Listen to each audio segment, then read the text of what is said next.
Green's four കേരളയുടെ പുതിയൊരു വീഡിയോയിലേക്ക് സ്വാഗതം. 2025 ജനുവരി മാസം മുതൽ നമ്മുടെ സംസ്ഥാനത്ത് റേഷൻ വിതരണത്തിൽ വമ്പൻ മാറ്റങ്ങൾ വരികയാണ്.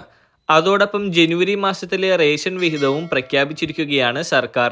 APL കാർഡുകാർക്ക് അധിക അരി വിഹിതവും പ്രഖ്യാപിച്ചിട്ടുണ്ട്.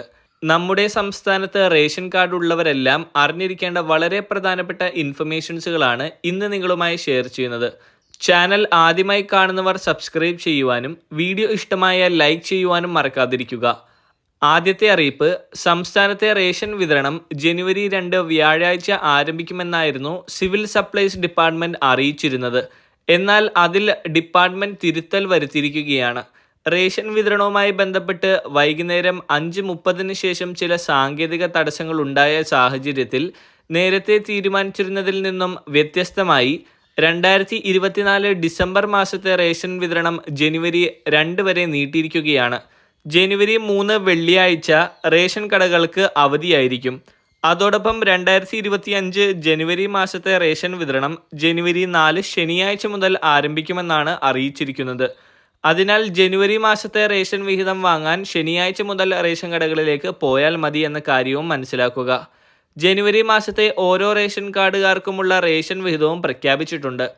AAY മഞ്ഞ റേഷൻ കാർഡിന് 30 കിലോ അരിയും 3 കിലോ ഗോതമ്പും സൗജന്യമായും 2 പാക്കറ്റ് ആട്ട 7 രൂപ നിരക്കിലും ലഭിക്കും. PHH പിങ്ക് കാർഡിന് കാർഡിലെ ഓരോ അംഗത്തിനും 4 കിലോ അരിയും 1 കിലോ ഗോതമ്പും സൗജന്യമായി ലഭിക്കും. അതോടൊപ്പം കാർഡിന് അനുവദിച്ചിട്ടുള്ള ആകെ ഗോതമ്പിന്റെ അളവിൽ നിന്നും 3 കിലോ കുറച്ച് അതിന് പകരം 3 പാക്കറ്റ് ആട്ട 9 രൂപ നിരക്കിൽ ലഭിക്കുന്നതാണ്. BPL കാർഡായ മഞ്ഞ പിങ്ക് കാർഡുകാർക്ക് കഴിഞ്ഞ തവണ ലഭിച്ച റേഷൻ വിഹിതങ്ങൾ തന്നെയാണ് ഈ മാസവും ലഭിക്കുന്നത്. പ്രത്യേകിച്ച് മാറ്റങ്ങളൊന്നും തന്നെയില്ല.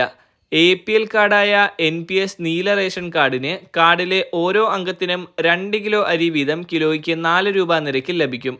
അതോടൊപ്പം നീലക്കാർഡിന് അധിക വിഹിതമായി 3 കിലോ അരിയും കിലോയ്ക്ക് 10 രൂപ 90 പൈസ നിരക്കിൽ ലഭിക്കും. ഇനി NPNS വെള്ള റേഷൻ കാർഡിന് 6 കിലോ അരി കിലോയ്ക്ക് 10 രൂപ 90 പൈസ നിരക്കിൽ ലഭിക്കും. കഴിഞ്ഞ മാസം 5 കിലോ അരിയായിരുന്നു വെള്ള റേഷൻ കാർഡുകാർക്ക് ലഭിച്ചത്. അത് ഈ മാസം 1 കിലോ കൂടി വർദ്ധിപ്പിച്ച് 6 കിലോ ആക്കിയിട്ടുണ്ട്. അതാതു കാർഡുകാർ നിങ്ങളുടെ റേഷൻ വിഹിതം വാങ്ങുവാൻ ശ്രദ്ധിക്കുക. വളരെ പ്രധാനപ്പെട്ട ഈ ഒരു ഇൻഫർമേഷൻ നിങ്ങൾ മറ്റുള്ളവരിലേക്ക് കൂടി ഷെയർ ചെയ്യുക. മറ്റൊരു വീഡിയോയുമായി വീണ്ടും കാണാം.